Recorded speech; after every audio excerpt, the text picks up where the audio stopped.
Wave 44 deals with ionic bonds, and this is one of the major bonds that we'll discuss today. Here, an ionic bond is where a transfer of electrons from a metal atom to a nonmetal atom creates oppositely charged ions, which will attract toward one another because one of those ions is positive, the other is negative. And if you remember, oppositely charged particles are going to attract each other. So if you don't remember what a metal and nonmetal are on the periodic table, recall that that staircase divides the periodic table into the metal side and the nonmetal side.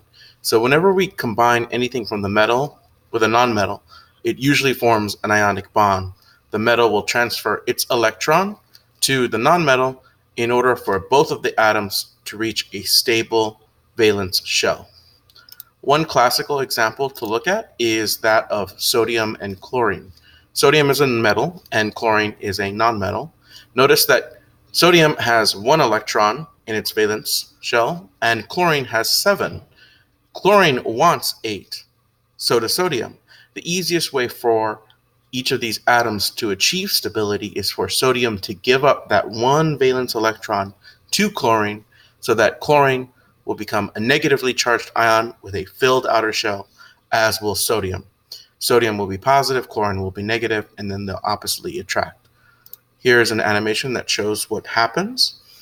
Notice here we have sodium. Its valence electrons transfers to the valence shell of chlorine. This causes chlorine to become slightly negative and sodium to become positive. And because they're oppositely charged ions, one positive, one negative, you're going to get that electrostatic attraction between the oppositely charged ions. So let's look at some problems. The elements in group 17 are called halogens. The word halogen is derived from Greek and means salt former. Identify the type of chemical bonds that form when potassium reacts with bromine to form a salt.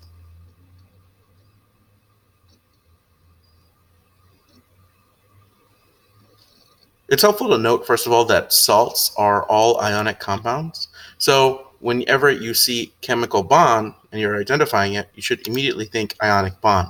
Please note that potassium is on the metal side and bromine is a nonmetal. And anytime we have those two atoms interacting, they're going to form an ionic bond to form a salt. In this case, it would be potassium bromide. Notice the change in the suffix from bromine to bromide. And this happens with all the nonmetal species. Which Lewis electron dot diagram represents the bonding in potassium iodide?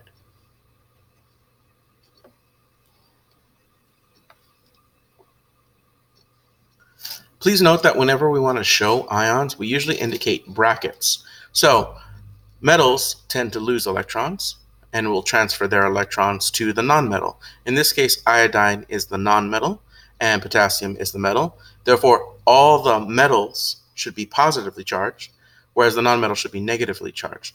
And the metal gives its electron to the nonmetal, and that outer ring of electrons is completely filled in the nonmetal. So the correct answer is 1.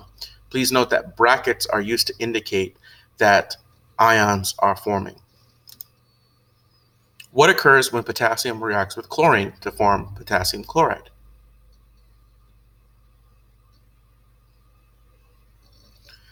The key thing here is to note whether electrons are being shared or transferred. You should be able to eliminate 1 and 2. They're certainly not shared, but whenever electrons are transferred, we have what's called an ionic bond. And notice that potassium is on the metal side, chlorine is on the nonmetal side. Therefore, the answer choice is 3. Explain in terms of element classification why potassium oxide is an ionic compound.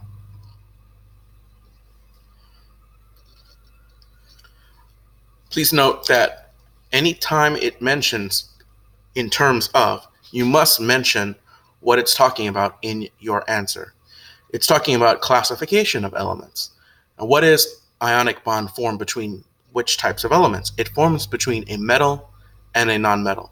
So all you have to simply say is potassium oxide is an ionic compound because K is a metal and will transfer its electrons to the nonmetal oxygen to form an ionic bond. So you must mention that K is the metal and oxygen is a nonmetal in order to get full credit for this problem. Which atoms will bond when valence electrons are transferred from one atom to the other? When you see transfer of valence electrons, you should immediately think ionic bond. And this can only happen between metals and nonmetals. So the only answer choice that features that is oxygen and strontium. Strontium is a metal, oxygen is a nonmetal. So the answer is 2. All the other answer choices would not form ionic bonds. Please note that selenium is a metalloid. Which element reacts with oxygen to form ionic bonds? For you to form an ionic bond, oxygen, a nonmetal, must react with a metal. So which one of these is a metal? The correct answer is calcium.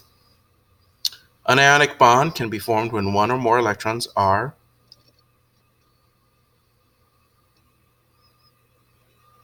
For this answer, you must remember where electrons are located and what's happening when ionic bonds form. Note that valence electrons are transferred from the valence shell of one atom to the valence shell of another atom. Therefore, the answer is 4. Base your answer to the question on the information below and on your knowledge of chemistry. The Lewis electron dot diagram for 3 substances are shown below. Here we have potassium bromide, ammonia, and methane. Describe in terms of valence electrons how the chemical bonds form in the substance represented in diagram 1. Please note, it says in terms of valence electrons, so you must mention valence electrons in your answer. Okay, you could simply state the valence electrons of potassium, diagram 1, metal, is transferred to bromine, nonmetal, to complete its outer shell to form an ionic bond.